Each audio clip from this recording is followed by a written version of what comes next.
Hi అండి. కొత్త రెసిపీతో మీద ముందుకొచ్చాను. దొండకాయ పలావ్ చేస్తున్నాను.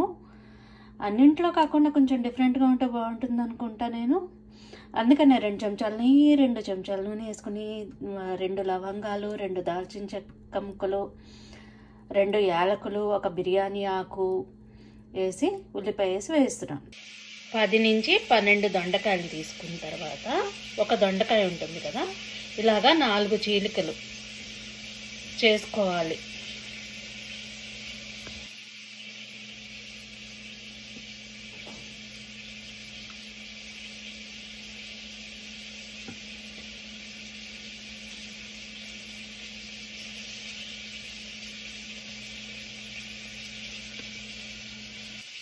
అలానే ఒక మీడియం సైజు ఒక టమాటాని కట్ చేసుకుందాం.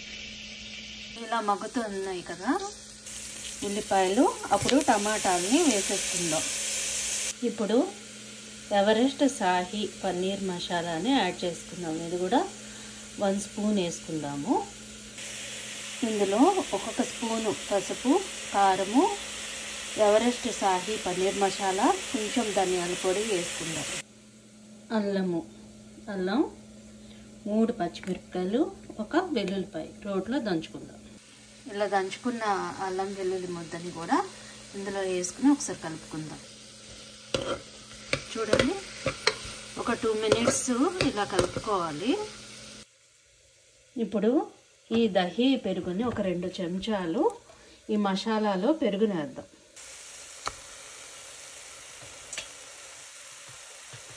మంచి టేస్ట్ వస్తుందండి ఇది.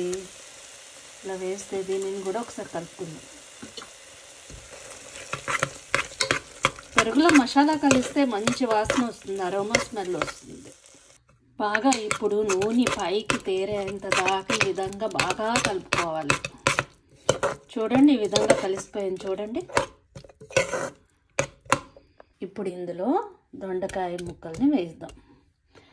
ఇది కూడా ఒక 20 మినిట్స్ మగ్గనిద్దాం.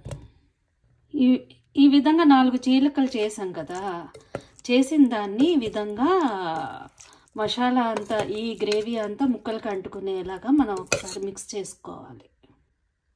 అన్నీ అయిపోయిన తర్వాత ఇందులో ఈ రైస్ కప్పుతో 2 గ్లాసులు నీళ్ళు పోసాను. రుచికి సరిపడా సాల్ట్ వేసి, కొంచెం పావు బాజీ మసాలా వేసి దీన్ని మూత పెట్టేస్తాను.